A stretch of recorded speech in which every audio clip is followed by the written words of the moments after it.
field. Going back is Churio at the wall. Get out!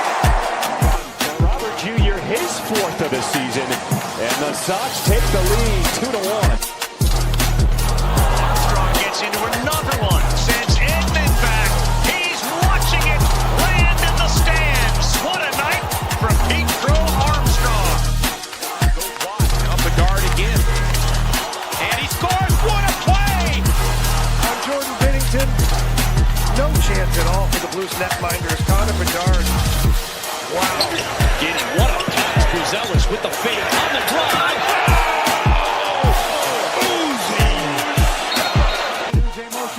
They're blitzing. It's picked up. Caleb throws. Middle of the field. Love catch. Breaks away the 30. Love 20. Love 10. Love end zone. Touchdown Bears.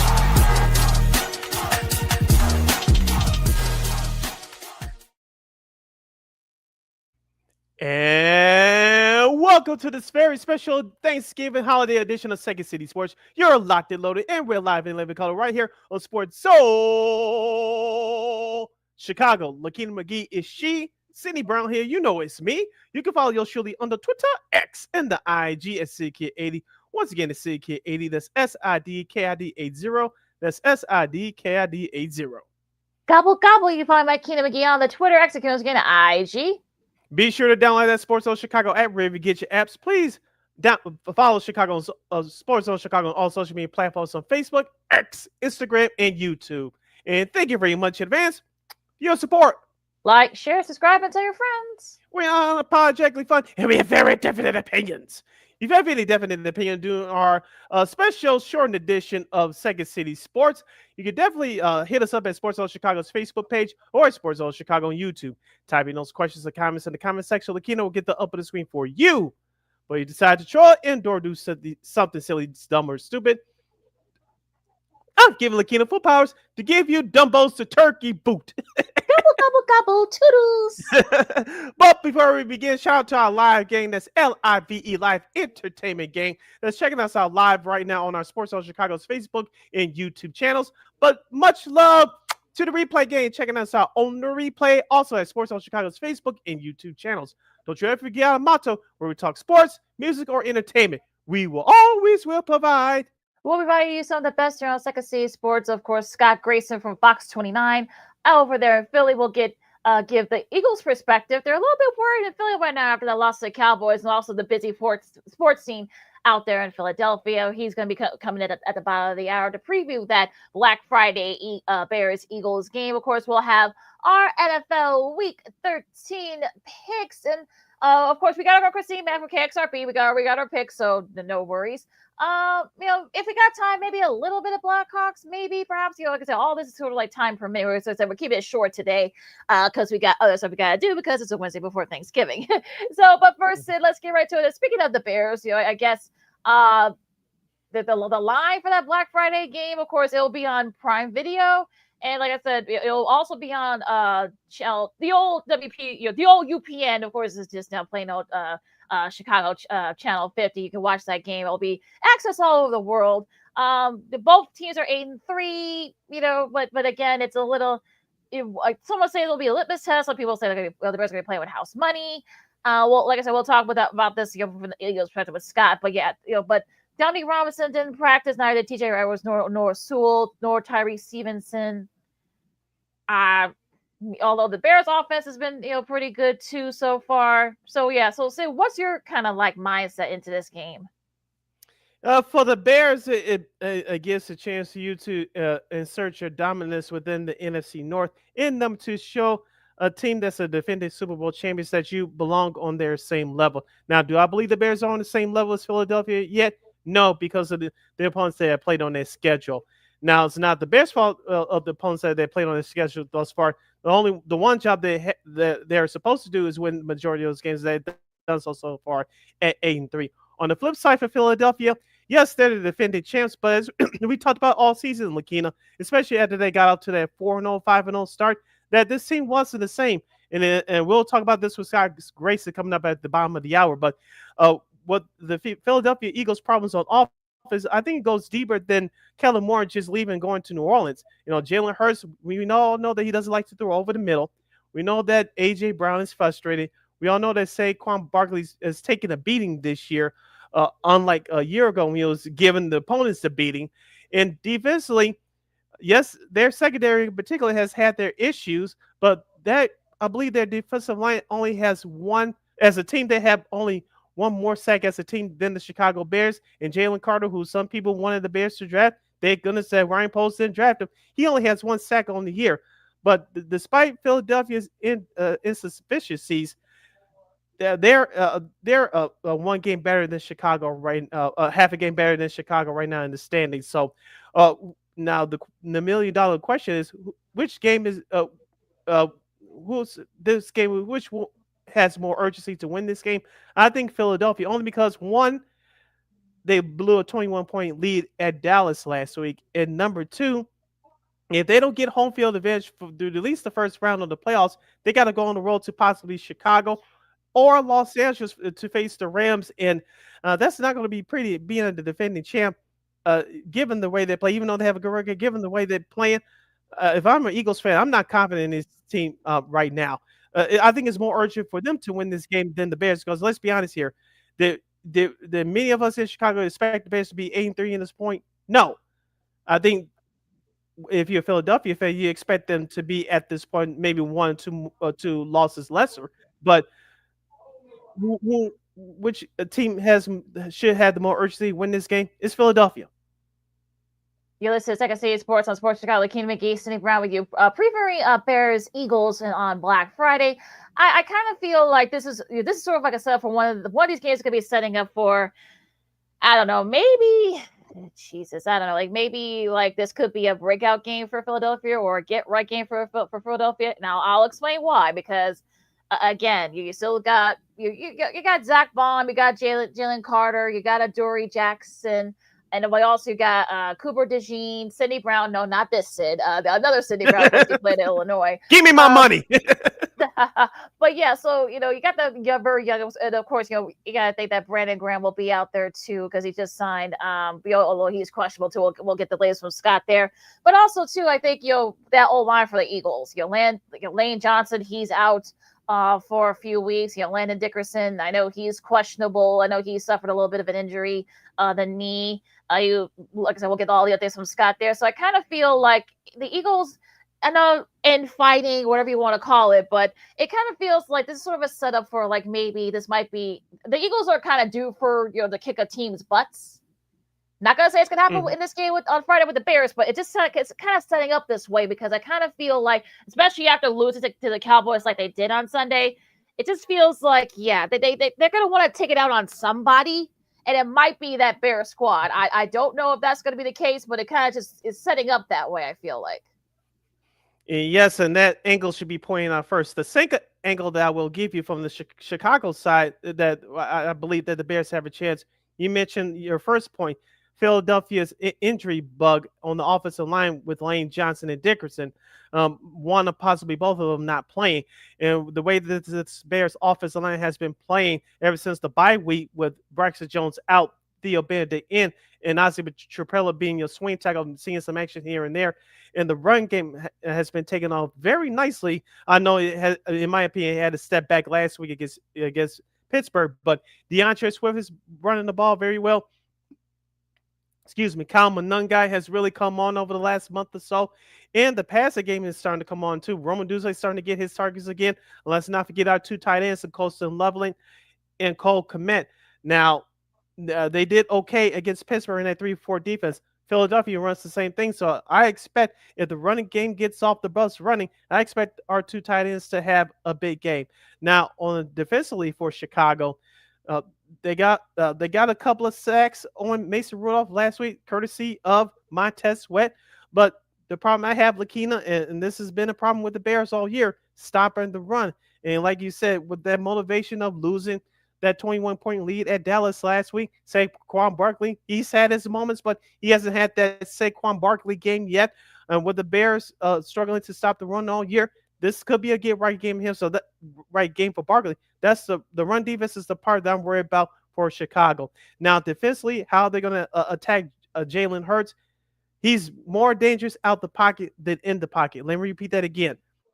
Jalen Hurts is dangerous outside the pocket with it, and then in the pocket. If you keep him in the pocket, I think this secondary, which supposedly is supposed to have Kyler Gordon and Jalen Johnson back. We know that Nashawn Rice is tied for the league in interceptions with his teammate Kevin Byard at 5. If you can keep Jalen Hurts in the pocket and you can stop the run, you can force a couple of turnovers. That TJ Edwards, though, he might be out because he's still struggling with a hamstring injury. So that might be an issue, especially for that front seven for the Bears. It's the same with Dominique Robinson. So I'm a little worried about that part of it. So again, Hurts is probably one of those guys where he could be just as dangerous with Kayla outside the pocket. So it could be a battle at that outside the pocket kind of thing. But yeah, I'm kind of this is so like I said, this is sort of what the kind of game where I'm like, okay, I don't see the Bears getting. We're not doing our picks yet, but I don't see the Bears getting blown out. But if it does happen, I wouldn't be surprised because I kind of feel like this is sort of one of those things where you just said it. Saquon Barkley, I know he had that bad fumble against the Eagles. He hasn't had that Saquon Barkley kind of game yet this year. This could be, especially with that, the Bears, as you probably said, the one thing that Bears team is not good at is that run defense. They got the worst run defense in the league. This could be one of those days where this could be a breakout game for Saquon. Now, as far as the secondary, Caleb, again, if Jalen Carter, because I know he feels like he still feels some type of way about the Bears not drafting him, I think. So it might be one of those days where he might be feeling motivated to try to, go right after him. And look, I think DeAndre Swift, I think he could definitely get through that front seven of the Eagles. But again, you kind of, I don't know. I mean, it's sort of one of those days where I can see it going three ways. I'll talk about that when we do our picks. But it's one of these kind of games where I have a feeling where this might go. I'm hoping that's not the case, but it could be one of those things where the Bears might get a reality check. You listen to a special Thanksgiving edition of Second City Sports on Sports Zone Chicago. Sid LaKeena hanging out here with you for a short time today, previewing Bears and Eagles in the Black Friday contest that will take place this Friday at 3 p.m. Eastern Time, 2 p.m. Central Standard Time on Amazon Prime, locally on Fox 32 here in Chicago. If you happen to listen to this in Philadelphia or watching this in Philadelphia, I believe it's going to be on your local Fox affiliate, Fox 29 there in Philly. LaKeena, sticking to the Bears side, and let's go to Caleb Williams. He had a very good performance last week, despite the fumble in the end zone caused by T.J. Watt of the Steelers. As I said for the last couple of weeks, Caleb has improved every week. Now, is he a finished product? By no means, he's not, okay? But he's been improving every week all season long. In my opinion, he's been improving over the last two or 3 weeks, ever since that Baltimore game. And I think Ben Johnson's play calling is still in question here and there, but he's starting to get better there as well. If Caleb can keep that same mindset of getting better against a better Philadelphia Eagles team statistically, I think that he'll be fine. Just don't force any throws, especially when you run out the pocket. I know it's 50-50 when he runs out of the pocket. He can run into a sack. He can throw the ball on the run with happy feet and turn it over, or just fumble the ball away, as we saw last week early in the game against Pittsburgh. Caleb Williams still has to continue to improve. Go through his progressions, which means the offensive line has to continue to do that job well. And if those things can happen, I think Caleb can have a nice performance. I don't need him to throw 4 touchdowns, which will be nice, but if he can keep progressing and go through his reads, and if he feels like the pressure is breaking down, he has to have the internal clock in his head to say, well, I'm standing here too long. The pocket's about to break it down. When I break outside the pocket, I got to be smart and protect the football and make the right play. Just love to see another down instead of starting to turn the ball on for thinking that you have to do something out of your realm to help the team win. Now, Vic Fangio, you got to think this might be a revenge game for him. And so it could be one of those things where, look, the happy feet, but again, the Steelers didn't make him pay. The Eagles will make it. That Eagles defense will make you pay if you make that kind of mistake. So it will be interesting to see if Caleb can kind of overcome that kind of deficiency, I should say, in that pocket. Now, again, you could run the ball with his feet, but again, you're facing with a much better front seven than he did in Pittsburgh on Sunday. So it's gonna be one of those things where I don't know what like I said, it's going to be interesting to see what happens in this game. But yeah, I think this is kind of where they are. I think this is sort of like a litmus test of who the Bears are. And and it's going to be interesting to see, like I said, with all the getting out of the pocket and running and stuff like that.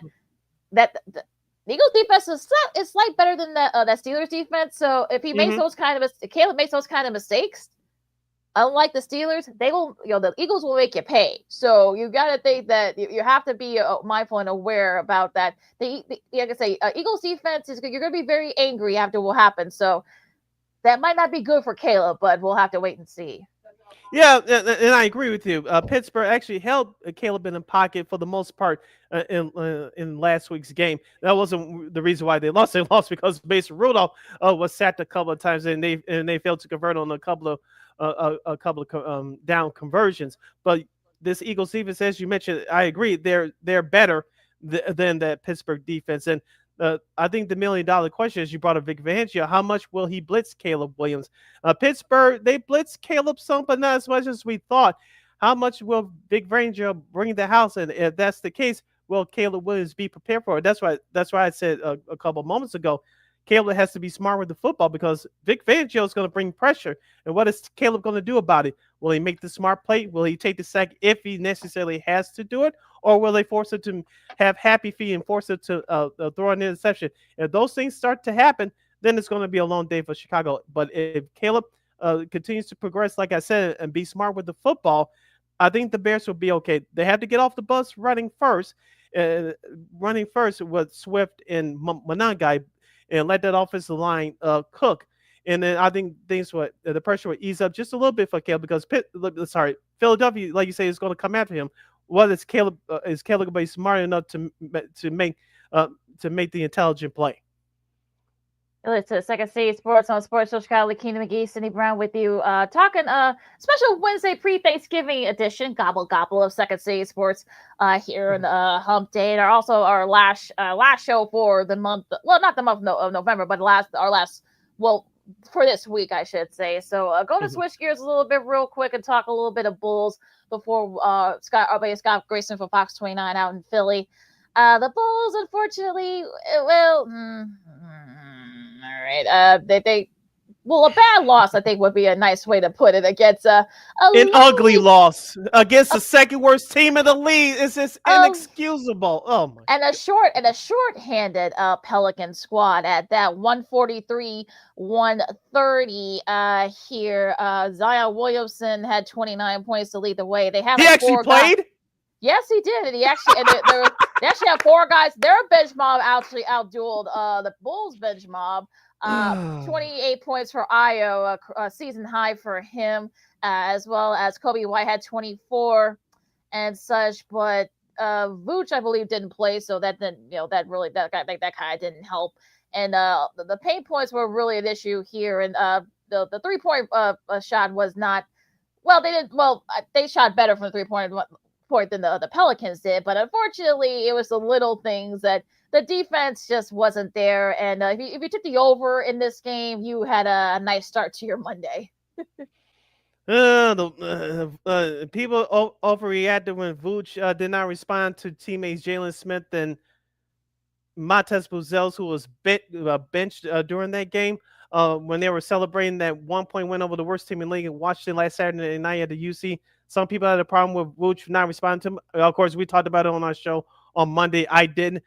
Last night, Buzelis was bench. Was it justified? I don't know. Maybe Philadelphia's trying to pull all the stops to get his team's attention. But we talked about it before we went on live. And Ayo Dosunmu, I'm paraphrasing his post-game comments. It was posted all over social.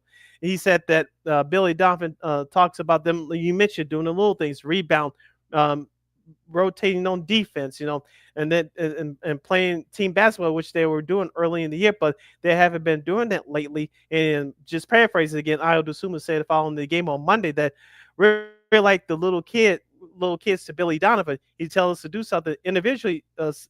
Some of us do our jobs, but as a collective, we're not doing our jobs. I said that's a problem. And what Vooch did last Saturday following that win against a bad Washington team, I said it on Monday, and I'll say it again here today. That shows leadership. The question is, who's going to be that leader outside of Vucevic, whether he goes to 9 in the trade deadline in February? Who else is that leader in that locker room that's going to step up and say, hey, you know, you had some early season success. You let it get to your head. Now that we got to start from scratch, who's going to step up and get back to the basics and do the things that we need to do to become a competitive winning basketball team? Right now, outside of Vooch, who's their leader on the team?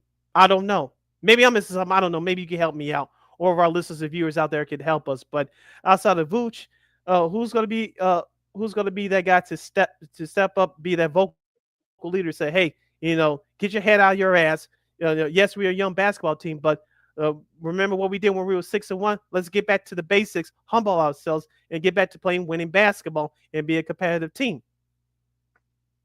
Well, they got a couple of days to stew on that loss because they play Charlotte, on Friday. So I think for me, as far as the Bulls are concerned, I think like you said, they might have got a little fat happy after that big start, and I think they got knocked back into reality a little bit. So it'll be interesting to see if they can overcome this, because it is starting to kind of get away from them pretty quick.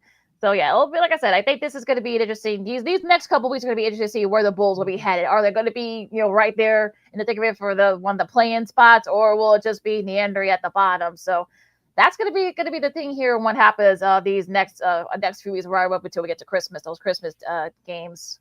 Yeah, because the next 2 weeks, and I think we talked about it on our show on Monday. If we didn't, we'll mention it here. The Bulls played Charlotte on the road on Friday as part of the NBA Cup Series, and after that, you play the Pacers twice, and I believe you play Brooklyn, and I forgot the rest of the schedule. But your next this 7-game stretch they're on right now, you're playing teams way below 500. As I mentioned, you play the Indiana Pacers right now. We know they're going through all their injuries right now, but this is a chance for the Bulls to make hay here. So far, you beat the Wizards, the game you should have lost. You got embarrassed by New Orleans. I don't care what that final score was. Now you go back on the road on Friday against Charlotte. You should be able to win that game there. Use these next 2 weeks to get your head out of your butt, get back to the basics, and play Bulls basketball like you were doing when you were 6-1. If you could do that, I think you'll be fine. But I think I don't want to call it these games the next 2 weeks must wins. But the way they've been playing lately, these are must wins. Gonna be interesting to see what happens here. Now going to the schedule, we already did the Wednesday's games on Monday's show. So but basically, look, the Pistons won 13 in a row. The Raptors have won 8 in a row as we're recording this. Luka had 43 last night as the Lakers beat the Clippers. And such, and Miami beat Dallas, and Sacramento with a nice win against Minnesota in overtime on Monday. But it looks like Zach LaVine might be going to Milwaukee. We'll see. But yeah, that should be interesting to see what happens. They're going to the schedule real quick. We'll start on Friday, of course. No games on Thanksgiving. That's been a tradition for like the last 30 years or something like that. So these are Friday's games. Black Friday, Cleveland and Atlanta, NBA Cup games, mind you. Philadelphia, they face Brooklyn. The Bulls will be back in action as they face Charlotte. Detroit will host Orlando. That should be a fun one. Washington against Indy. Milwaukee against New York. That'll be part of the first game of the Prime Video doubleheader. Phoenix and OKC, San Antonio and Denver, Sacramento and Utah. Well, this next one seemed like a good game at the time. The Lakers host Dallas. That's the second game for that Prime Video doubleheader. And Memphis face the Clippers. All right, your schedule for Saturday: Boston and Minnesota, Toronto at Charlotte. The Bulls will continue their road trip. They'll face the Indiana Pacers, Detroit at Miami, Brooklyn at Milwaukee, New Orleans at Golden State, Denver at Phoenix, and the Dallas Mavericks will travel to Los Angeles to face the Clippers. And that's your schedule for Saturday. This makes to finish up the long weekend. On Sunday, you got Houston and Utah, Boston and Cleveland. This should be a good one here in the East. You got MSG. You got Toronto against the Knicks. That should be a fun one. Atlanta and Philadelphia, OKC and Portland, San Antonio and Minnesota, Memphis and Sacramento and the Pelicans, and Luka and LeBron and the Lakers. That's your schedule for this weekend, long weekend in the NBA. Yes, stay tuned for more sports and more fun as Second City Sports continues with the friend of the show, Scott Grayson from Fox 29 Sports in Philadelphia, previewing the Black Friday contest between the Philadelphia Eagles and the Chicago Bears. You're listening to Sports Zone Chicago. Hey, it's your boy, the Superback, Sean Sierra, and be sure to follow Sports Zone Chicago on all social media platforms on Facebook, Instagram, and our Roku channel. You can find us at Sports Zone Chicago, and on Twitter, we are at Sports Zone Shy. Also, be sure to download our mobile app so you can take Sports Zone Chicago with you on the go.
Got it done here.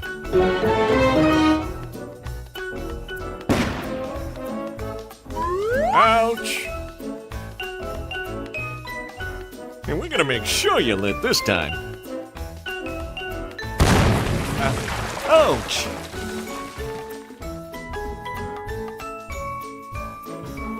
You're not gonna get me this time.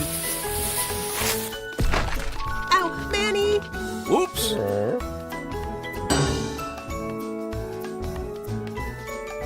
Let's try an easy one.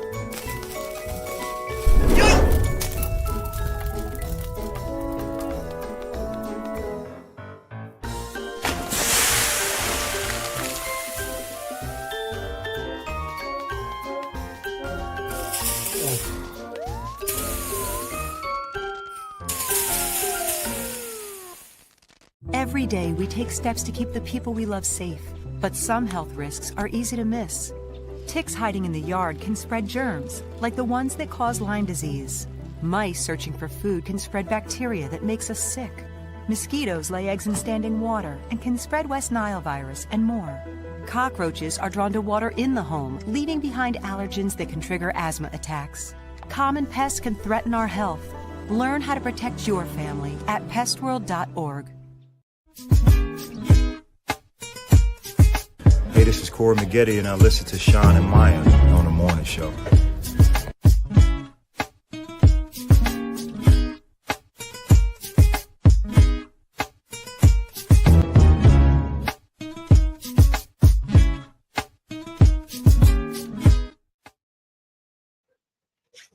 Welcome back to Second City Sports on a special pre-Thanksgiving holiday edition. You're a lot to load every live and living color right here on Sports Zone Chicago. I'm Sid, that's LaKeena. You can follow yours truly on the Twitter, X, and the IG at SidKid80. Once again, it's SidKid80. That's SIDKID80. That's SIDKID80. You follow McGee on the Twitter, X, and again, IG. We're going to preview the NFL's Black Friday contest game, a big game in the NFC playoff picture, perhaps, between the Philadelphia Eagles and the Chicago Bears. And we'll get into a little bit of the rest of the Philadelphia sports scene with our very special guest coming up. If you have any questions or comments or predictions on this Friday's contest between the Bears and the Eagles, you can definitely hit us up right now at Sports Zone Chicago's Facebook page or at Sports Zone Chicago on YouTube. Type in those questions or comments to the comment section. Keen, get the up on the screen for you. Happy to have him on. He's a sports anchor for Fox 29 out in Philadelphia. He's the one, the only, the super cool Mr. Scott Grayson. Scott, how are you? Yay! I'm good, guys. Thank you. How are you doing? We're doing good. Doing fine. We're doing good. We're gearing up for this Black Friday game. That Sunday is becoming a big game. You know, 2 8-3 teams. Now, what's the mood out there in Philadelphia, especially after that loss to Dallas on Sunday? Yeah, it's, I think, a nervous one. I think the fans here are nervous. Coming off the game, first, it was a lot of anger, losing the game like that, up 21-0 early second quarter, and then to let it all get away. And the way that they lost, the penalties, the mistakes, the turnovers in the fourth quarter, I think that really had people here upset. And then as they turned their attention to Chicago, I mean, I think everybody here kind of looked and thought the Bears would be a decent team, but not as good as they've been. And so coming in here, this, in my opinion, this is a must-win game for the Eagles if they want to try to get back in this position to have the number 1 seed. Win here probably locks them up into a pretty good spot for having no worse than a 2, but a loss. And now you're starting to look at things possibly going even worse to a 3 or a 4. They should win their division. The Bears, meanwhile, I know they're playing for a lot too. So, the NFL could not have asked for a better situation. They have a great game on the schedule that's riding all by itself on a Friday afternoon. And I think, the people here were angry and frustrated. Now I think they're a little bit nervous, but looking forward to this game Friday and an opportunity for the Eagles to try to put that horrible loss to the Cowboys behind them. Before we brought you on, Scott, me and LaKeena had our little preview, and we were asking the question of what's wrong with this Eagles offense. I guess early in the year, obviously from outsider's perspective looking in, early in the year when you guys got out to that hot start, you could blame Kellen Moore. Now he's the head coach of the Saints. You could blame Kellen Moore for not being there, but looking at it again from outsider's perspective, it goes deeper than that, in my opinion. And listening to some of you guys, the flagship station for the Philadelphia Eagles earlier today before we came on our air, that was their big question on their show. Who gets more? Which is more of the problem? Why the Philadelphia Eagles offense the way it's not operating right now? I'll ask you the same question. Can you blame it on Jalen Hurts or can you blame it on Saquon Barkley? What's your take from your standpoint? People around here are blaming it. The fans are pointing the finger more squarely at the new offensive coordinator, Kevin Patullo. I think it's deeper than that. I think there's multiple layers to this. I think number one, I do think that the play calling has been pretty plain. It's been kind of basic. There's not a whole lot of flow or rhythm that this offense has been generating, and I do put the blame sort of on the play caller for that. Now, I understand Jalen Hurts is under center or in the shotgun many times, and he is the one who is able to change the play at the line of scrimmage. So I think some of the blame at times possibly goes to him. This Eagles, though, when you look at it deeper, their offensive line has been banged up a lot this season. They don't have Lane Johnson right now, and they won't until probably the playoffs at the earliest. So they've been banged up on the offensive line. Their center, Cam Jurgens, has been out as well at different times. Came back last week for the first time, I think in like 3 or 4 weeks. So they've lacked consistency up front, which I think has led to issues with the running game. I know people have speculated that Saquon Barkley's lost a step. I don't necessarily buy into that. I thought he got a little banged up a few weeks ago, and he's a gamer. He's going to play through it. He's not going to complain about it. Then I think that guy's badly in need of a couple of weeks off. And if the Eagles can win this game and perhaps even get that number 1 seed, I think they need that for Saquon to try to get a little bit healthier by the time they go into the playoffs. But I think that's part of it. Why haven't they been running the ball well? It's that. The offensive line has been messed up and hurt, and Saquon has not been, his best self, I don't think. And I don't think he would deny that either. In fact, I think he's pretty much admitted that, especially after the loss to Dallas. He knows he's got to be better. The fumble was horrible. He doesn't usually do that. So there's that. I think Jalen Hurts' side of it, I think the Eagles as an organization have made it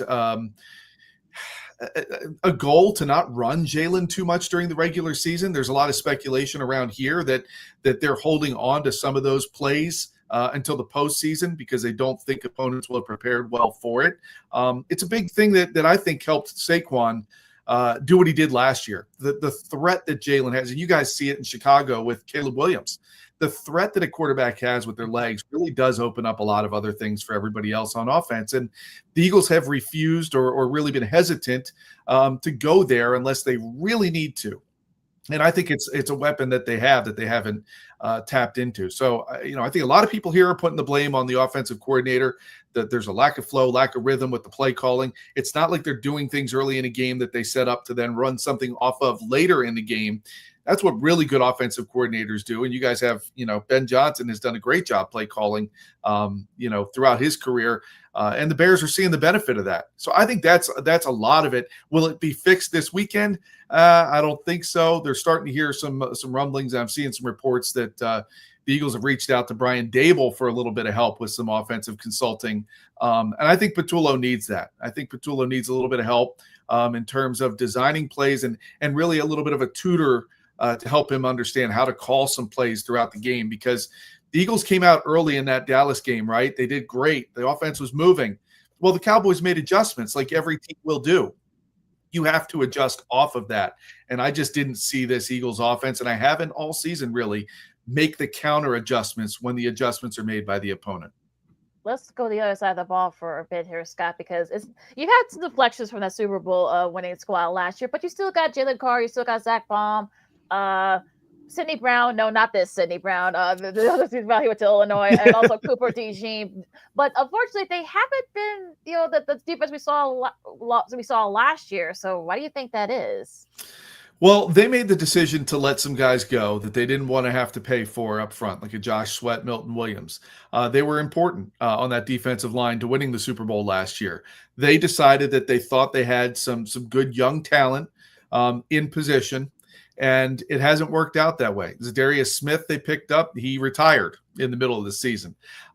They did go out and they got Jalen Phillips. Big pickup, it seems. He's done really well with this team. Last week, not as good of a game as he had the first two since he was traded over here from Miami. Jalen Carter, you mentioned him. I think this defense begins and finds its success when he plays well. He does things that open up a lot for everyone else around him. Quinyon Mitchell, great corner. They had Darius Slay on the other side. That worked really well. Slay left. They got younger on the corner spot. It really has hurt them. I don't think they've had a good second corner out there. And Odori Jackson has been slowly playing better. He's benefited from, a better pass rush the last few weeks. But then he got banged up last week. And when he was out in that second half is when the Cowboys really started to pick on his replacement out there. So they have some holes. It looks like Reed Blankenship will be back at safety this week after missing the end of the game against the Cowboys. Andrew Makuba is out. He's a rookie safety. So they're going to have to replace him back there. So the Eagles have places where I know that the Bears are going to be looking to exploit. But if the Eagles are going to have success on defense, when they've had success over the last month, it's been because they've been able to get a pass rush going, and they've been able to do a good job of stopping the run. They have great linebackers. You mentioned Zach Baum. He's been huge. Nakobe Dean has played very well since he came back after missing the beginning of the season. And then they had a good rookie that they drafted, Jihad Campbell. The three of them have done a great job at linebackers. So if they can get some good pressure up front, they can win the line of scrimmage. The linebackers do a good job, and it just makes the job easier for the secondary. But if the Bears are able to offset that and keep Jalen Carter from really being a game wrecker like he can, then it could be a little bit of a long day for this Eagles defense. Scott Grayson, Fox 29 sports anchor and reporter from Philadelphia, is joining us right here on Second City Sports on Sports Chicago. Sid LaKeena here with you, previewing the NFL's Black Friday contest between the Philadelphia Eagles and the Chicago Bears. Scott, I'll take a slight turn and ask about your head coach, Nick Sirianni. I know in the beginning when he came to town, he had a tough time adjusting to the media, of course. So going to 2 Super Bowls in 4 or 5 years, and of course finally winning the big one last year, you're the toast of the town. Despite this team's record and despite this team's struggles, as we've been talking about for the last few minutes, how has he, talking about Coach Sirianni, handled the media so far this year? He's learned to do a good job with us in the media. I think he does a pretty good job of not being rattled up there and when he has his press conferences. And look, he's defending his staff right now, especially Kevin Patullo this week with the criticism he has faced. I think Nick has done a good job. Here's where, it's amazing. A guy who's been to 2 of the last 3 Super Bowls and 1 last year. He's open to criticism in this city just as much as anybody else, and they have been giving it to him. I mean, when the team comes out in the second half and looks a little bit flat, and their lack of discipline with 14 penalties last week, look, everybody's ready to blame Nick. Like, you've got to have your team ready to go, and he's done a good job of taking bullets for his players, and I think that's why the players like him. I think where Nick has done a really good job is behind the scenes. during the week leading up to games. He's created a really good culture there at the facility and behind the scenes and in the locker room. They have a good culture going. They have a good thing going. And he usually has his team ready to come out and play. They were fired up, came out like their hair was on fire against Dallas. And then the question becomes, okay, well, what happens? And the penalties, certainly, I think you point to the coaching and the lack of focus on the players. That has to be corrected. So I think, Nick got here and his analogies that he made to the media about growing plants and things like that is something that, won't be forgotten. But you can't argue with the guy's success. He has won here. He has done a great job here. But, this is a tough city, as I'm sure Chicago is. And when things don't go well, and people here haven't, even though they won the Super Bowl last year, everybody here hasn't forgotten what happened in 2023, the year before when they started out so great and then just bottomed out and collapsed the whole second half of the season. And I think people here are still afraid of that did last week start something that the Bears will continue and then carry on into December. That could really derail this team. But no, I think Nick Sirianni does a great job behind the scenes. I think he makes some questionable decisions. There's some fourth downs he's gone for. Times he's chosen to punt that I think people around here, he called the timeout against the Cowboys last week that was a little bit of a head scratcher, because they were barely at field goal range. And he gave them more time to get some more yardage. There's some things there. But I think overall the players like playing for Nick, and I think Nick has done a pretty good job of having them ready to play. They don't come off of losses very often, and when they do, they usually play pretty well. And I would expect him to have the guys ready to go Friday afternoon. Before we move on and talk to the rest of the busy sports scene out there in Philadelphia, the discourse, I guess, among the wide receivers, AJ Brown, some comments that, allegedly, the rumors and such, Devontae Smith, and of course, Dallas Goedert. Is there any truth to all the discourse? And is it becoming a bit of a distraction? Or I know Philly folks are a little bit worried that might be the case with the offensive struggles. I think this has been my opinion, and I think there are others around here who share it. People are not upset necessarily with what AJ Brown is saying or how he feels. The methods that he chooses to do it, going to social media, going on Twitch, and saying the things he says that he knows are going to get reactions.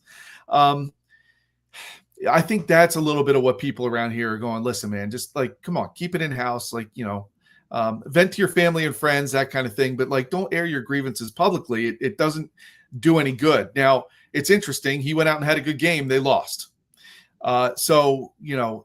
There's some things there. But the personalities, AJ is a number one receiver. He wants the ball. I think everybody would want a receiver who wants the ball, because who wants a receiver that doesn't, right?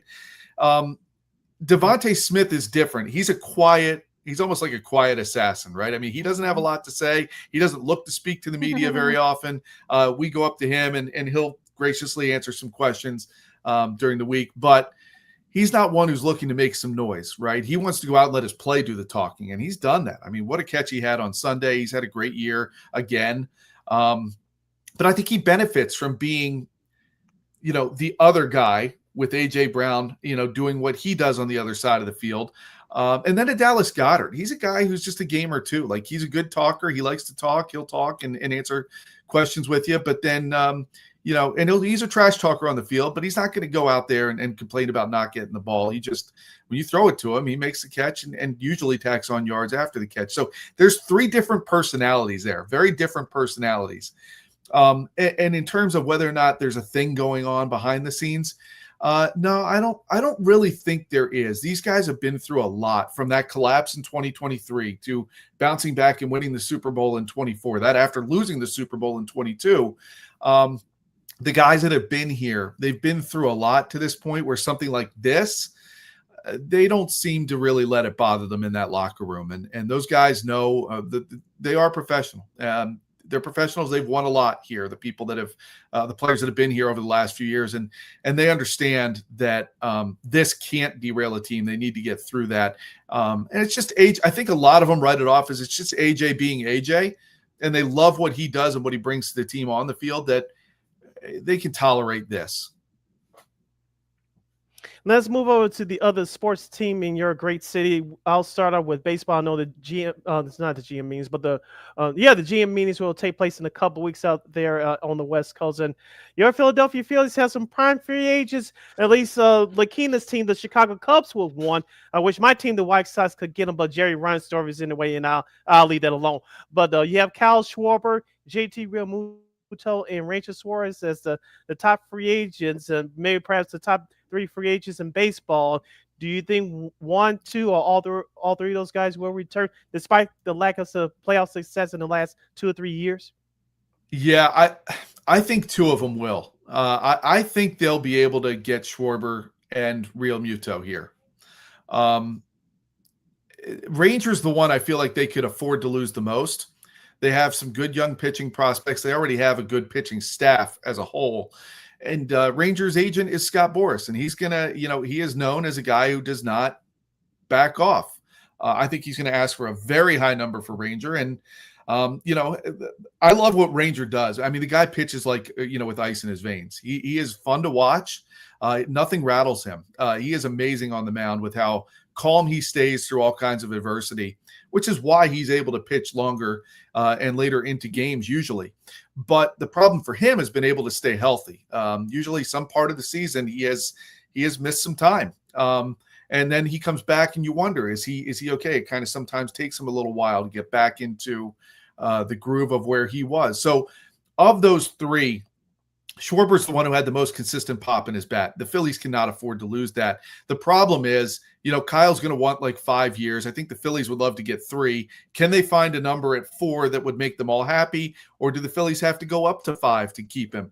I think you need to have him in this lineup. And I'd be shocked if the Phillies did not get Schwarber back. JT, the way they know from having him here, JT's value is more than just what you see on the field. The way he calls a game, the way he commands a pitching staff, and the trust that he has from those guys throwing the ball is unreal. And you hear it every time you talk to these pitchers, just what JT means to them. So for that reason, and I think the kind of second half of the year he showed he still has plenty in the tank, I think. Just be what kind of number in years are they able to find, and what kind of suitors does JT get from teams like you guys mentioned out there in Chicago, or the Red Sox or somebody else like that who might be looking around. I think they're going to be able to keep those 2, and Ranger is the one they can afford to let go the most because they do have a young arm in Andrew Painter that they're really waiting to bring up and get into this rotation. Now let's go over to your in-season sports. We'll start with the Sixers. Kind of similar to the Bulls. They had a hot start. Now they've kind of fallen back to the earth. I know they've lost a couple in a row. Embiid and PG, they can't stay healthy. So do you have any expectations for the Sixers this year? It's funny. I went into the season telling my kids, and I was like, and anybody who would listen, I was like, I'm just not buying in on this team. I refuse to buy in on this team until I can see a Joel Embiid who's mostly healthy going into the playoffs. And then they got hot, and they started the year, winning so many in a row. And you go, wow, I mean, look at what they're doing without Joel. And VJ Edgecombe got off to a great start. You knew they'd get Jared McCain back. And I think, then last night, I mean, I don't know what happened last night. That they lost by 40-something points. Mm-hmm. It was something like that. It was just awful to the Magic. It was. Yep. So you go, and Joel Embiid's been missing again. And a lot of people around here are starting to talk about, we don't think we're ever going to see Joel be able to play 30 minutes again. Right. They were having him at about 20 minutes. And he was absent in some crunch time when he was playing. So I think there's still everyone around here, are you going to get anything from Joel the rest of the way? If you do, what are you going to get? Are you better with him or without him? Because there's times I think this team has played better without him. And Paul George, I mean, I don't know what, that was one of the worst signings that Daryl Morey has made here. And we'll see what they do. I mean, they have some good young talent. And Grimes is a good player to have coming off the bench. So how they try to mix it all in and what they do, it's just, you have so much money tied up into 2 guys who are giving you nothing right now. And that hurts. Now, I think it's going to hold this team back unless they can get them healthy. And the season is obviously still a long way to go. And there's a lot of time for them to try to get healthy. Paul George will be back. Joel Embiid, he's been over at practice, and you start thinking he's starting to gear up to coming back, and then you see the injury report, and he's still out. You go, all right. I mean, like, what are they getting from him anymore? And I don't necessarily blame Joel. I think when he first came into the league, nobody did a good job of taking him under their wing and showing him this is how you be a pro. This is how you take care of your body. They just wanted him to go out there and play. And I think it did him a disservice that would have helped him here later in his career had he taken better care of himself when he was a rookie. So I think that's where they are. I don't know what to tell you about them. I mean, one night they can come out and light the world on fire and blow somebody away. Another night they can come out and lay an egg like they did last night. And you go, yeah, that's kind of what it's been around here the last few years. So you ask me, I can't buy in on these guys until they go into the playoffs with a little bit of momentum and perhaps a relatively healthy Joel Embiid. And I just don't know that that's going to happen. Last moment or two with Scott Grayson from Fox 29 Sports in Philadelphia. He's hanging out here with us right here on Second City Sports on Sports Zone Chicago. Sidney LaKeena here with you. Happy Thanksgiving to everyone out there listening and watching. Scott, keeping with my question with the Philadelphia 76ers, I usually don't do a hot takes, but I will with you regarding the Philadelphia 76ers. Whatever Paul George gives you at this point is a bonus. VJ Edgecombe, I know he had that great performance on opening night against Boston, but I think that young man is still going to continue to improve. And I think he's your eventual replacement for Paul George. So wherever you get out Paul George at this point, it's a bonus. VJ Edgecombe is your replacement for Paul George right now. That's just my take on that situation. I want to ask you about Tyrese Maxey. He's a top 5 leader in scoring in the NBA. His game has improved over the last couple of years. Talk to us about Tyrese Maxey and his elevation over the last 2 or 3 years. Yeah, that's been the funnest thing to watch. I mean, his development and his ascension rapidly to where he is now. He's the guy on this team. It's his team now. I mean, it used to be Joel Embiid's team. I think it's Tyrese Maxey's team now. With Joel Embiid when he can there to support. He is a leader. He leads by example. He plays the game hard. I think that gets more out of the guys around him. And right, that's what you want from your best player is somebody who's going to make everybody around him better one way or another. And he does that. His ability to make some plays and to take over a game and to shoot the ball. He can score from the outside. He can drive. He can get fouled. He can finish. He can play defense. He has a lot of great attributes. He's a fun player to watch. He's the one that I think is starting to put people in the seats. And you look at what he brings. And one of the things that I think that James Harden's biggest contribution to this team might have been when he was here was really teaching Tyrese that step back three. And Maxey really has done a good job of perfecting that, like a Harden does. If you compare those two, he does the same thing. He can get a good step back and get an open three and hit it. And he's really done a good job with that. It's added to his game. It allows him to kind of fake that move and then drive on someone. It's made him harder to defend. I love watching Tyrese Maxey play. I think he is already a star, and I think he's still getting better. He is going to make those younger guys around him, like a VJ Edgecombe, as you said, who still needs some development. He's just a rookie, for crying out loud. But I think he will develop because of what he sees from Maxey. Same thing with Jared McCain, who last year got off to a great start as a rookie before he got hurt. I think some of that was due to what Maxey was already working with him on. So I think it's his team. And I think you'll see his effects trickle down through that roster and those younger players, and that will make them better over the next few years. He's the reason that I think Sixers fans could look into the future and say, hey, there's still some hope that they could ultimately get to where they want to go. He just needs more help too, and they've got to get out from under these bad contracts with Joel and Paul George. Last question for me, Scott. Let's switch gears and talk a little college hoops. Well, of course, out in Philadelphia, you guys got the big 5 schools out there.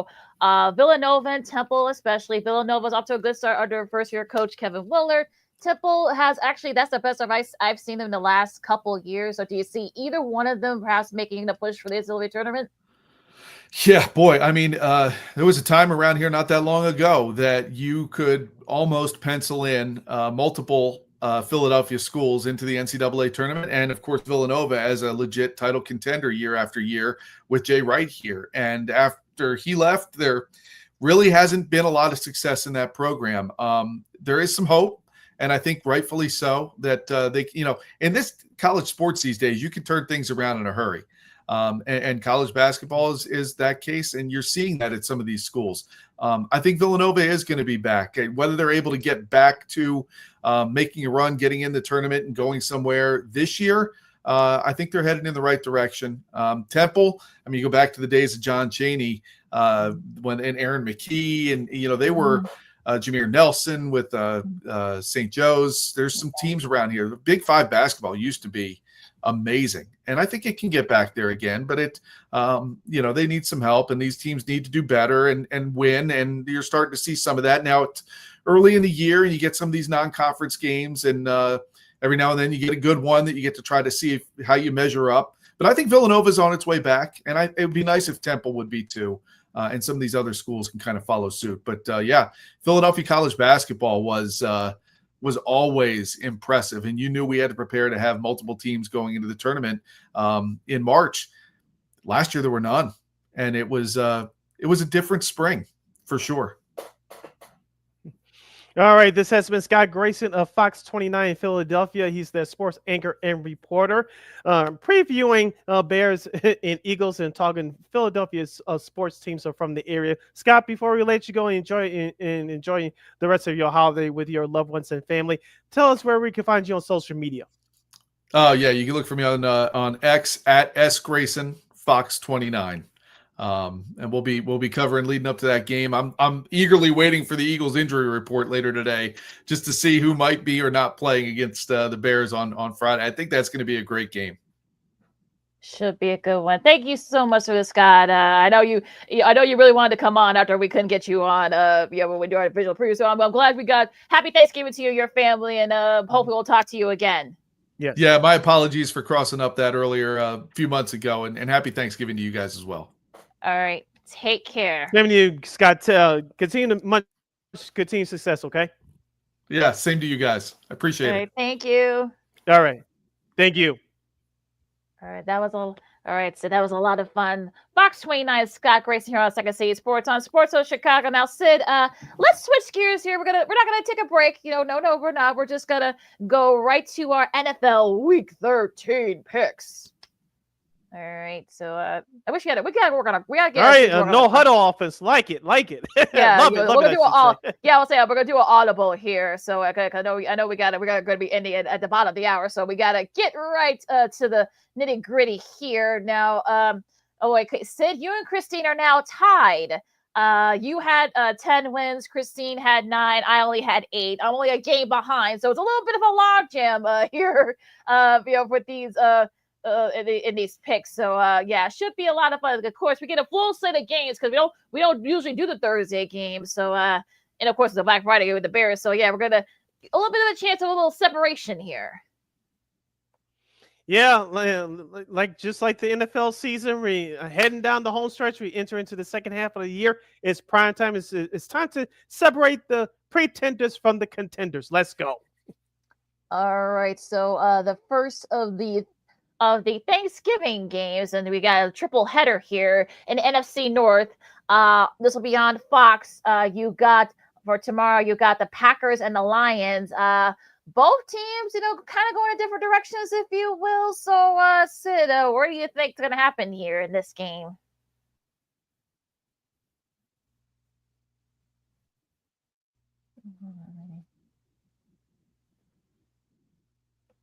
Remember the Lions game came around and the Packers smacked them up and down the field and propelled the Packers to go and do some good things, even though the Lions were a better team.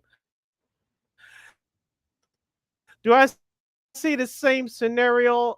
Not quite to that same extent, but I think the Packers will put up some points against the Lions. The New York Football Giants and third stringer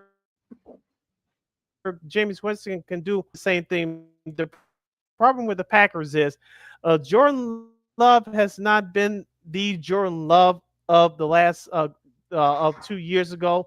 and definitely not the point of last year when he was injured all of last year. So, do I trust this Packers offense to put up some points? Yes, but I don't think to the point that that can upset the Lions. I think by default here, I'm going with Detroit. Jahmyr Gibbs, you saw what he did with those two touchdown performances, two touchdown performance last week against the Giants, including the game winner in overtime.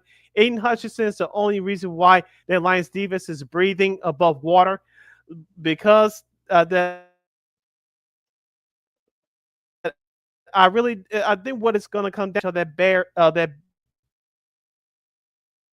bad Lions secondary. I think they will early, but I don't think it's going to be sustainable enough. Only because they're the home team. I'm taking Detroit. They're currently favored by 3.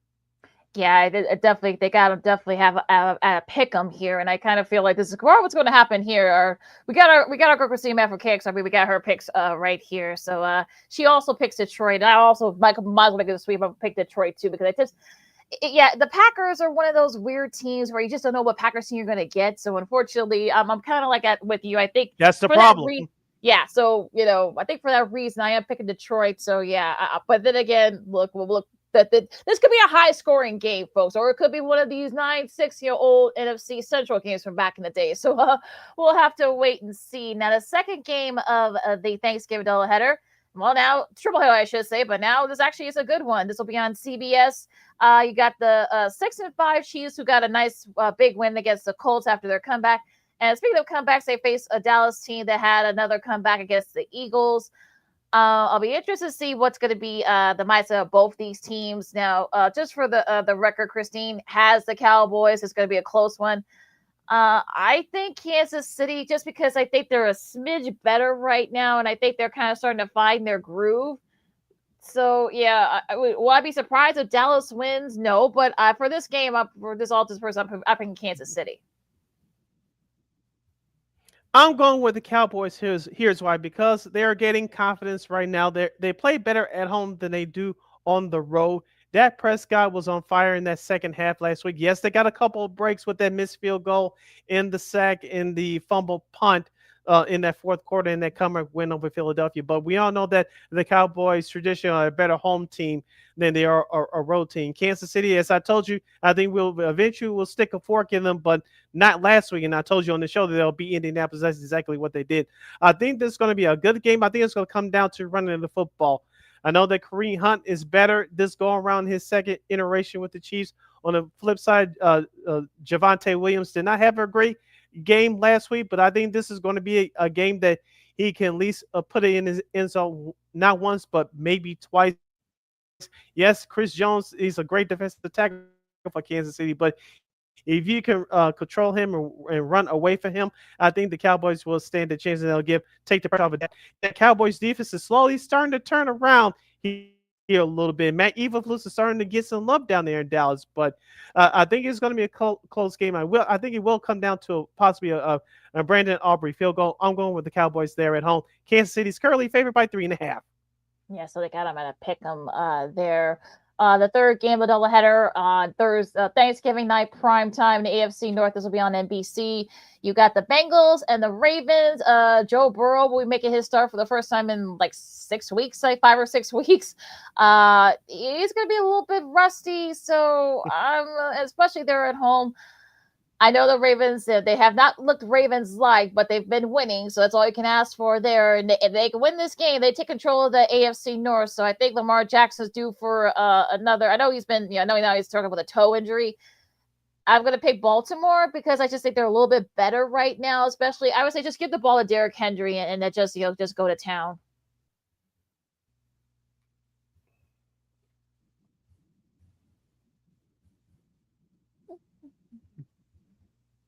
Yeah, I'm with you. Baltimore's favored by 7. They're at home. Is a night game. I think the question for me is for Joe Burrow for not in the pocket but out the pocket, because you know that Ravens defense is going to treat him like a rookie quarterback. How much can he do when they blitz him, when they rush him to force him to go outside the pocket? Will he re-injure his foot again?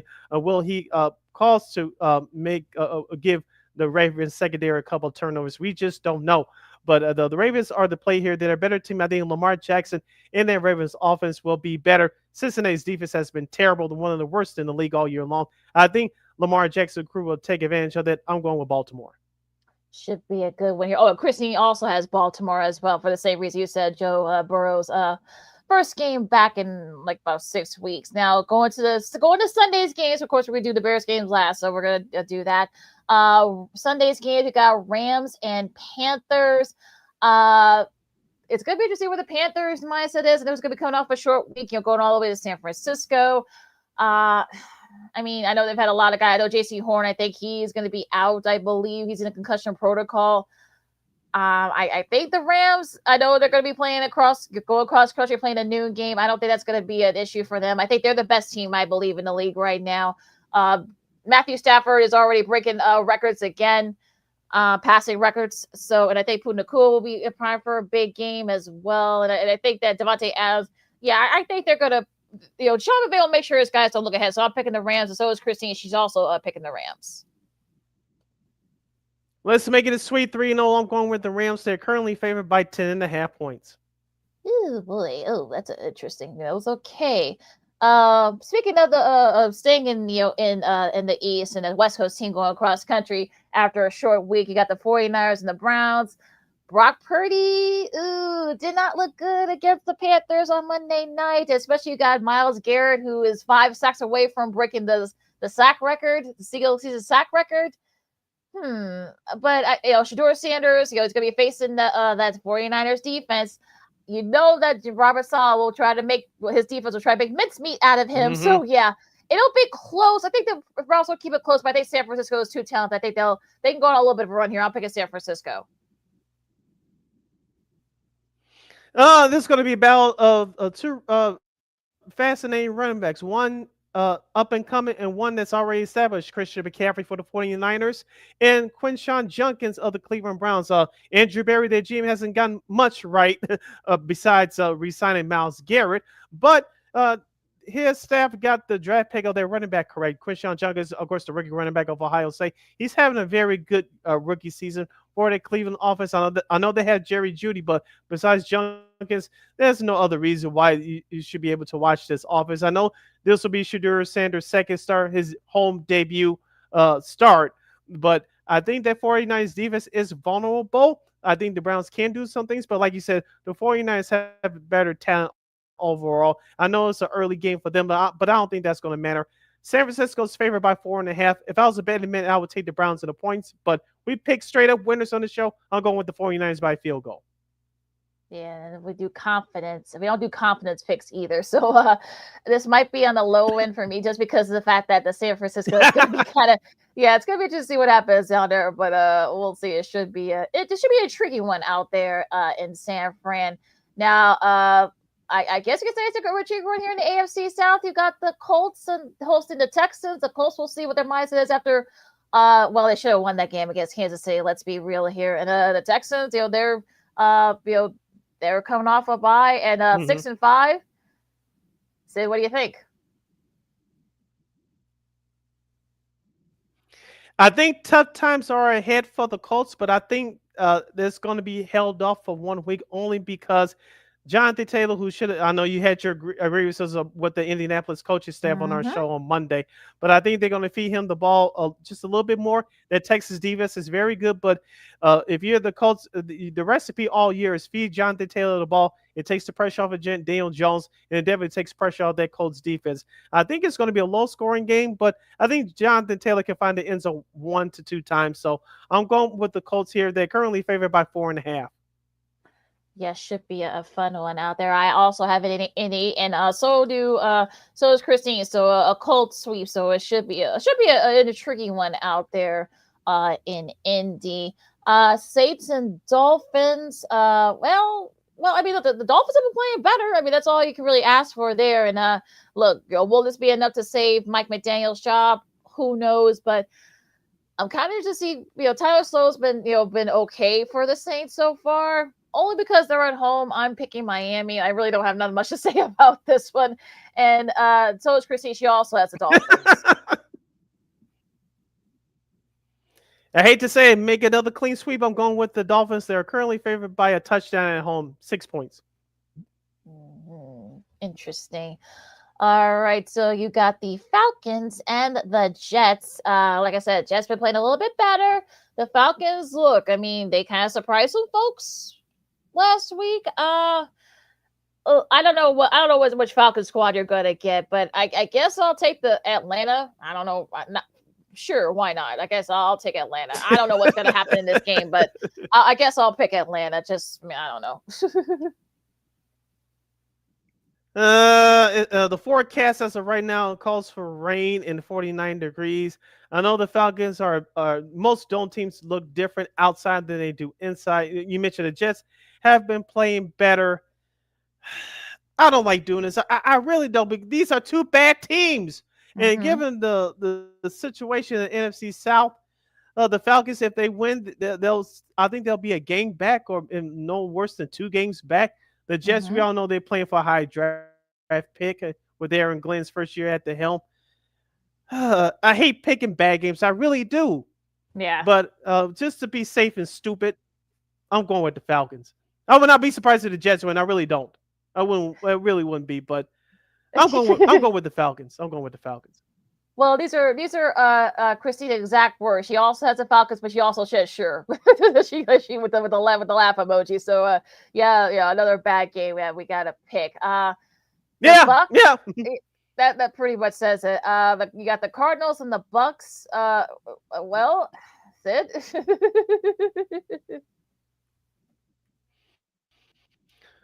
Tampa Bay. Yeah, Tampa Bay got exposed last Sunday night, I should say, at the Rams. I know Baker Mayfield injured his non-throwing shoulder, which is his left shoulder, did not return. They better get him back healthy and fast, because if not, their season will be slipping down the slope, which I don't think they will recover from. But with that being said, and Kyler Murray is still being benched, as Christine would say, I think by default here, I think Tampa Bay is the better team, and I think they'll win this ball game. So I'm going with Tampa Bay. They are -3.5 point favorite at home. I also picked Tampa, so does Christine. So yeah, another avoidable game here. Incidentally, though, our buddy Scroll News will have the call of this next game for CBS. You got the Jags against the 1-10 Titans. We'll keep it short and sweet. Christine has Jacksonville, and so do I. It looks like Jacksonville might have actually finally figured out something.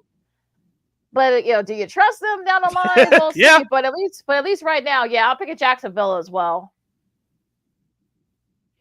I hate to say it, Trevor Lawrence has more touchdown passes than interceptions, even though it's 14-11.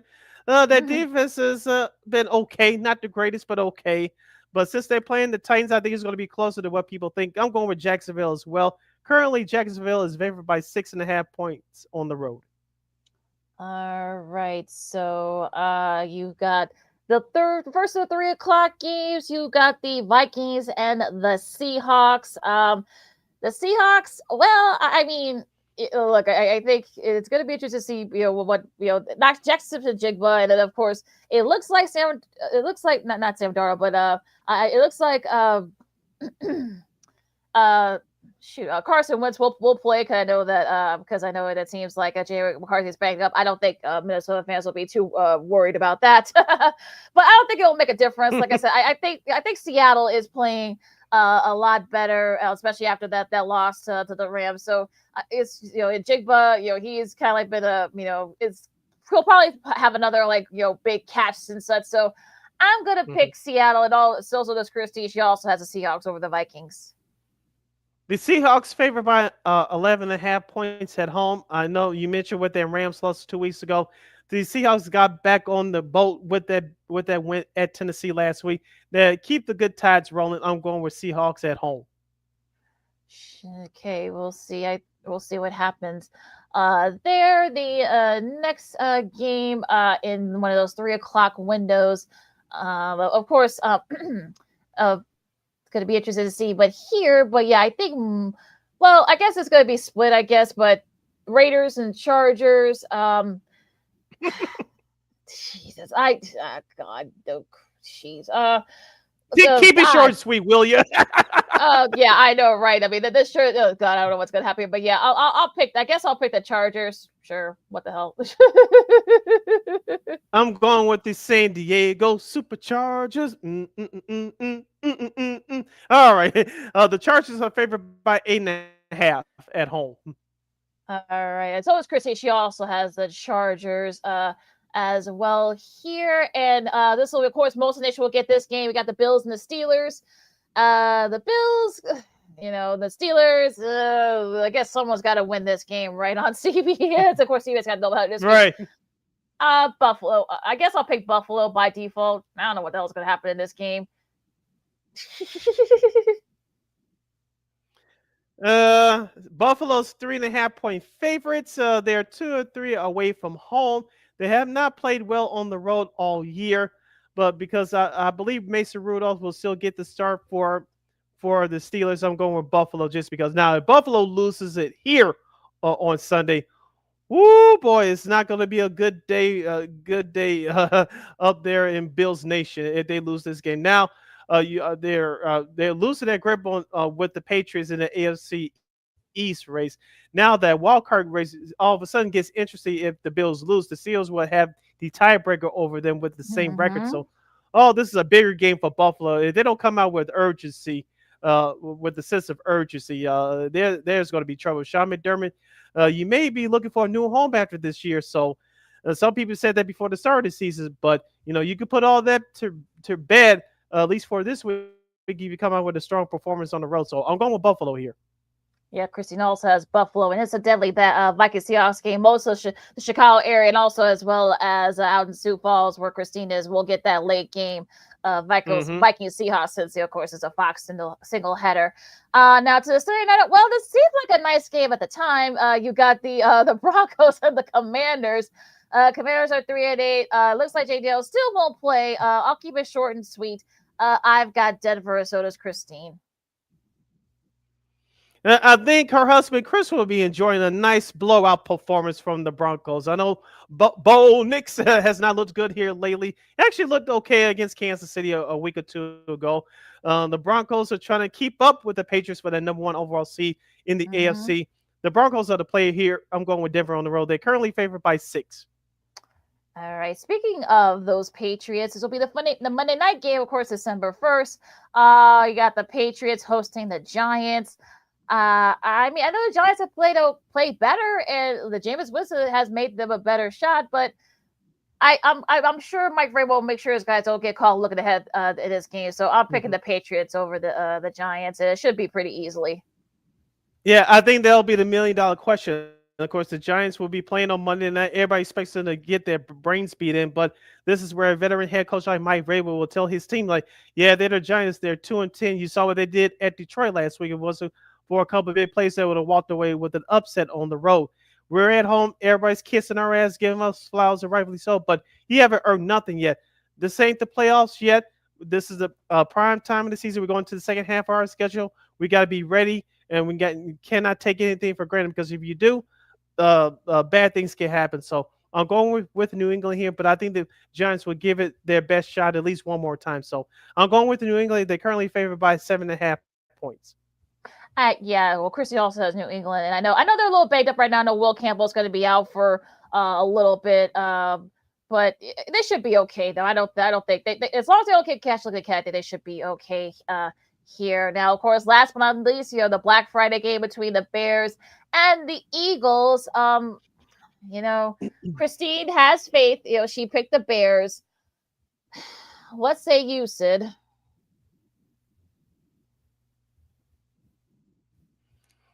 You can make a case on both how each team can win. We talked about it earlier, so I won't regurgitate that.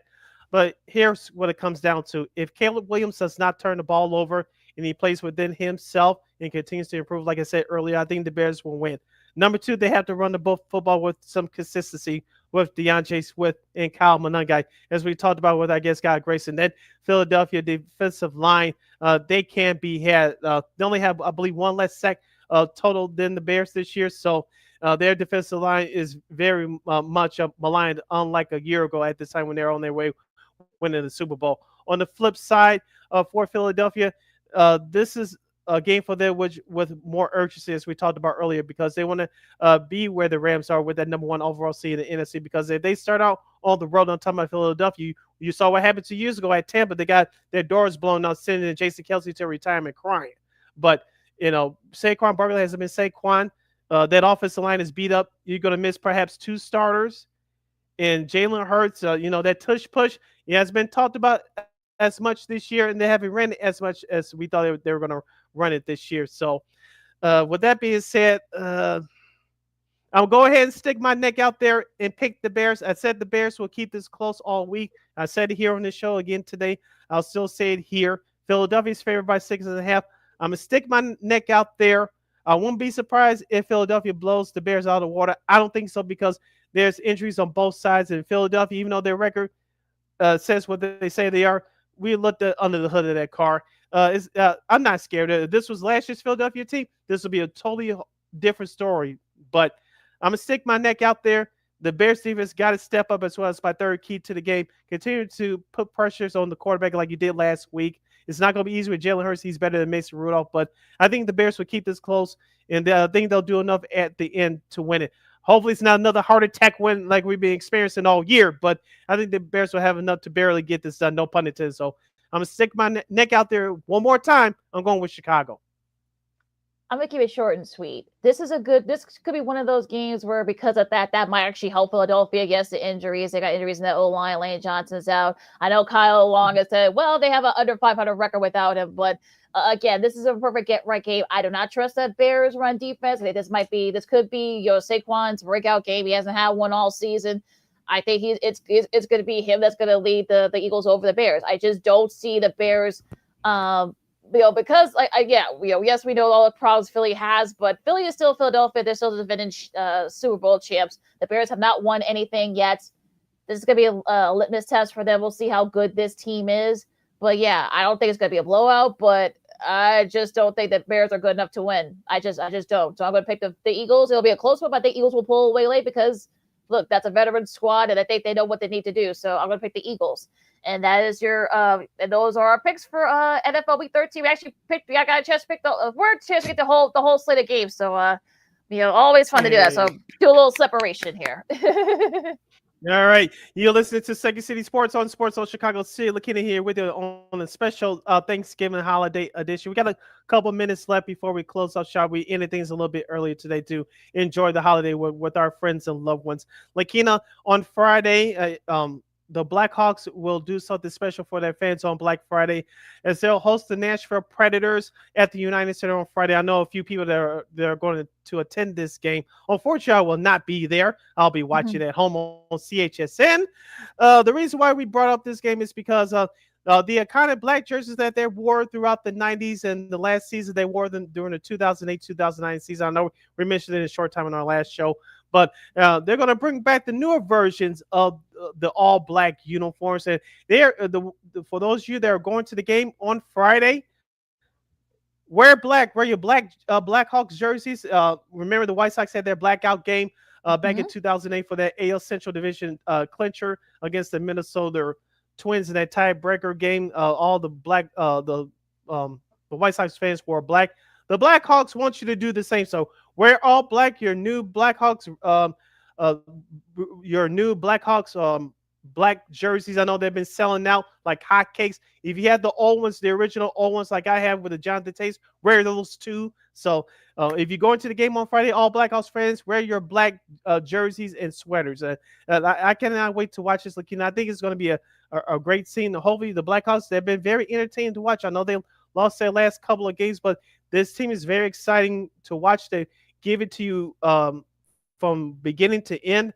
And I expect it to be a great atmosphere at the UC. I think it's going to be a great game. Nashville's down right now. The Blackhawks are on the come up. As I said before, Spencer Knight is that dude in net. Connor Bedard is having a great year. I expect the Blackhawks victory. What say you?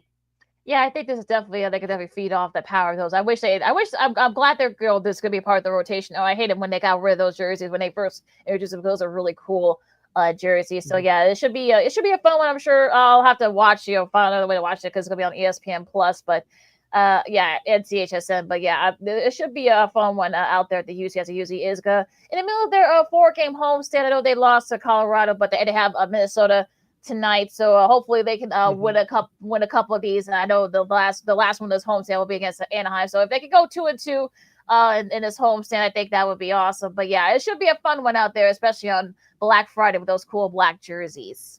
Okay, I know we went through the college football schedule in our last show. See our last show for that from Monday, November 24th. But the rankings for the college football playoff came out. What say you? The any of the changes surprise you or nor not? Not really. I mean, like I said, these next couple of weeks are really going to tell the tale on how much movement there's going to be. There might be some teams that that come up. That, like I said, that Texas A&M Texas game, that's good. That probably might decide some things as well. And if Georgia loses to Georgia Tech, we'll see what their mindset is after losing to Pittsburgh. Ohio State, if they lose to Michigan for the 4th straight year, we'll see what happens there. Can Miami sneak back in there?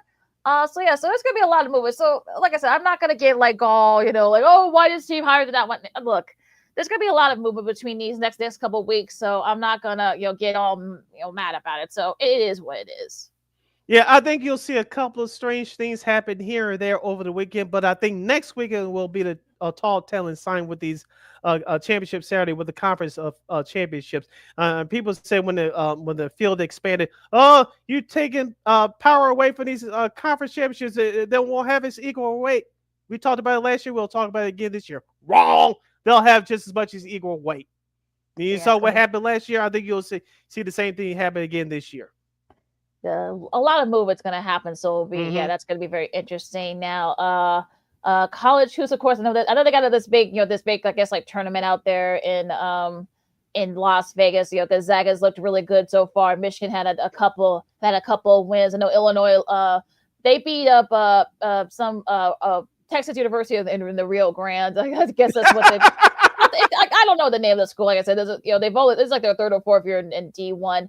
Loyola, I mean, they haven't looked good so far this year, unfortunately. DePaul got a nice big win earlier this week. So yeah, I think just like I said, a lot of tournaments out there in South Carolina, out in Vegas, they're finishing up their tournament, and also of course Maui, especially. So that should be interesting there. But yeah, I mean, some fun college hoops coming up this week on the men's and women's side. Okay, and just to wrap up here on Sports Zone Chicago, how ironic that we'll end today's show. We won't end it on the downer, but just in the celebration of life, of course, we celebrated Tom Jordan's 75th birthday, 76th birthday on our show on Monday. LaKeena, the news broke obviously when we got off air on Monday. Eddie and Jobo, one of the greatest duos in Chicago radio history, next to the Bad Boys, Mike Love and the Diz from WGCI. You can name a couple others, Justin and Roman from B96, who did their thing in the mid to late 2000s. And of course, they did their thing at US 99. But Joe Colburn, aka Jobo from the Eddie Jobo, a famous duo, they started off in the late 80s, went into the 90s, came back in 97 through 2008.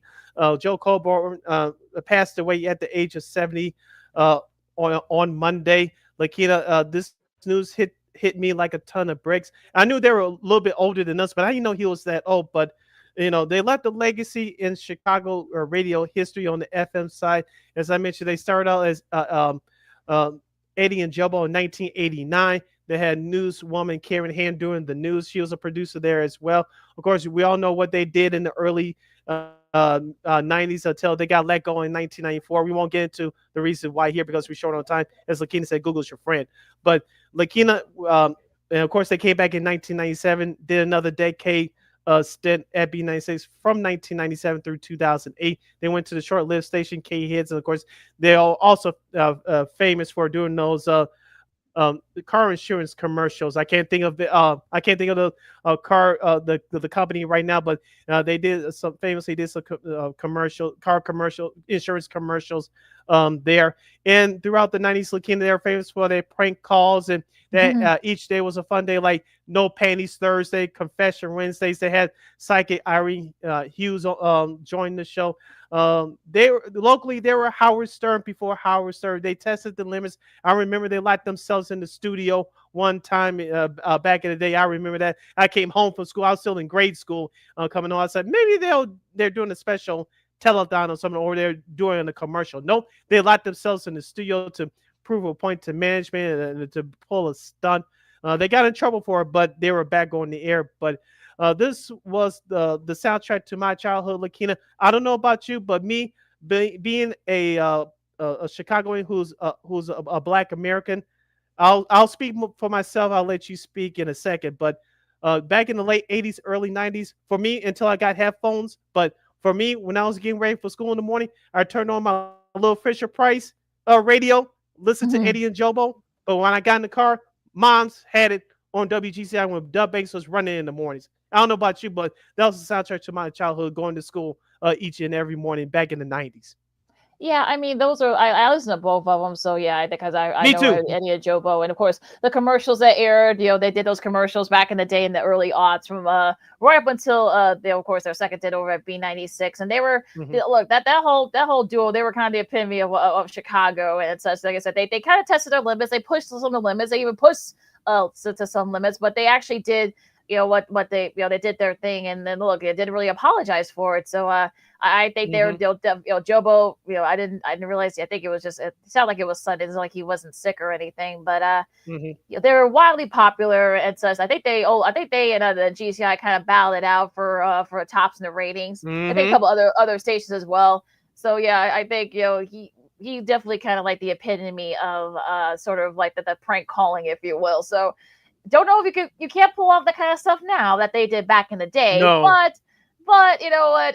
For what it was, I mean, look, they definitely played by their own rules, and look, they didn't apologize for it, but they were uberly popular because of that. Yeah, and as we talked about wrapping it up here, as we saluted Tom Joyner on his birthday on our last show on Monday, so much as radio has changed since then. There's no. Tom Joyner said this in an interview. Go look it up on YouTube. He did this back in 1989. Tom Joyner at WGCI 1989. Please look it up throughout this long weekend if you had time. He talked about how it was starting to change back then in radio. And this is before social media, before cell phones, before all this technology and streaming and stuff like you have now, and Spotify and all this stuff like you have now. You really don't have personalities on the radio anymore. The only show that comes closest to me, I don't like their music because the music is not for me. But I actually got a chance to meet Kaylin Roberts. She's the entertainment reporter and the executive producer of the Fred Show on Kiss FM here in Chicago. I like their personalities. Her, of course, with Fred, Paulina, and Kiki. They have a great mix of personalities, and they're very entertaining. But outside of them, you really don't have personalities on the radio anymore. And when you flip through, you really just don't hear anything. You just have people reading ads and stuff, and that unfortunately, that's been a lost art form from a long time now. Yeah, it really has. Unfortunately, that's why linear radio is not, is nowhere near where it should be, especially when it comes to listenership. I mean, podcasts and watching online, like on YouTube and Twitch. That's taking over the game now. Yeah, so that's really one of the reasons why it's kind of, I don't want to say it's a dying art form, but it kind of is. But yeah, rest in peace to Jobo, Jobo Colburn, of course, the Jobo of Eddie and Jobo, Softer Person's family. And of course, I know Eddie Volkman. I know he shared a very heartfelt tribute on his social media. So yeah, so check that out if you can. But yeah, the rest in peace to him, and prayers to him and his family. Yes. And before we jet up out of here, we'd like to say happy Thanksgiving to you and your loved ones. I know yours truly and many people, not everybody, but a few people that are really going through it much tougher than I am. But, you don't have as many loved ones, especially when you get up there in age like we are. You appreciate the ones that you have with you, cherish them, celebrate them, show them some respect and love that they deserve, because now everybody has loved ones, especially at this time of year. I know it could be tougher for a whole lot of people, but the ones that are in your life, appreciate them, not just during the holiday season, but every day. Well said. Real quick, of course, NBC Sports Network, of course, is now Sid. Now you got it. Now it's on Xfinity. They just did that. Channel 1211. Yay! Yeah. So Thank you, I Jeff know. Agress, friend of the show, that tweeted that out yesterday. So I found it, and it's on there. I'm watching it right now. The Dan Lebertard show. Nice. And also, The and of course, replay anyway. yeah, and also Elle Duncan. Big news here. She is leaving ESPN to go to Netflix. So yeah, that's the real quick. What do you think about that, dude? Yeah, very surprising. Netflix, as we talked about, this is their second year doing Christmas Day games for the NFL. They hopping into baseball, even though it's going to be 3 events for the next 3 years. Netflix is trying to get into the live sporting events, so I'm sure they're going to do some more boxing stuff as well. I know the Mike Tyson thing and Jake Paul. It was a disaster because it was fixed. I don't care what anybody says, but they're going to get into more of that. So I saw that. I'm not going to sit here and say I saw that coming, but I'm not surprised because they're trying to get into live sports. You see what Amazon is doing. So with the NBA, of course, with the NFL airing some live games. So Netflix is trying to get into the game. So they need some reputable people to hold down their studio coverage. And it's starting with her. So we'll see what they're going to do with her going forward. And Paramount is a favorite to land the Warner Bros. Discovery's array of channels, especially their TNT Sports. We know that Spiro Jesus for the show is a part of both, and also as well as Kevin Harlan, Iron Eagle. So if they end up getting that, I think this could definitely help them in those NFL negotiations. Should they? The NFL will, they will perhaps do it again, but they should definitely give Paramount a leg up, especially if they because they're working together anyways, CBS and TNT. So I figure, hey, might as well make it just make an actual partnership. Yeah, strength are in numbers, and leverage is the name of the game. And like you said, CBS, what happened? They purchased Warner Brothers Discovery. All right, so you follow LaKeena McGee on the Twitter, execute again at IG. You can follow yours truly, Sidney Brown, on Twitter, X, and the IG at SidKid80. Once again, that's SidKid80, SIDKID80, SIDKID80. Be sure to download that Sports Zone Chicago app wherever you get your apps. Please follow Sports Zone Chicago on all social media platforms on Facebook, X, Instagram, and YouTube. And thank you very much in advance for your support. Like, share, subscribe, and tell your friends. Be sure to catch Second City Sports every Monday, every Friday from 12:15 to 2:15 p.m. Central Standard Time, right here on Sports Zone Chicago. One more again, as the kids would say. Be sure to catch Second City Sports live in the living color every Monday, every Friday from 12:15 to 2:15 p.m. Central Standard Time, right here on Sports Zone Chicago.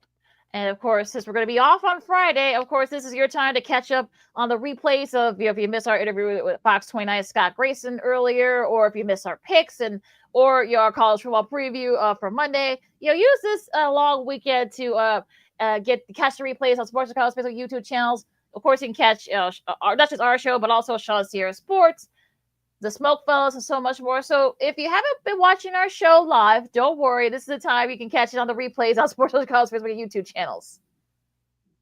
And we will provide.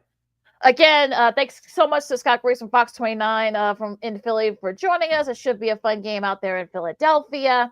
Also, to you, of course, you got all your college football as they finish up getting ready to finish up their season, or gearing up to finish up their season, the penultimate week to the season. College hoops, a lot of holiday tournaments going on. As I said, we'll see if there's any more big baseball news that breaks over the weekend. It might happen. Will involve one of the Chicago teams. We'll see. And of course, there's so much more. So have a happy Thanksgiving. Be safe out there. For Sid, I'm LaKeena. It's been Second City Sports on Sports of Chicago, and we'll see you guys next week. Da Bears. Holla.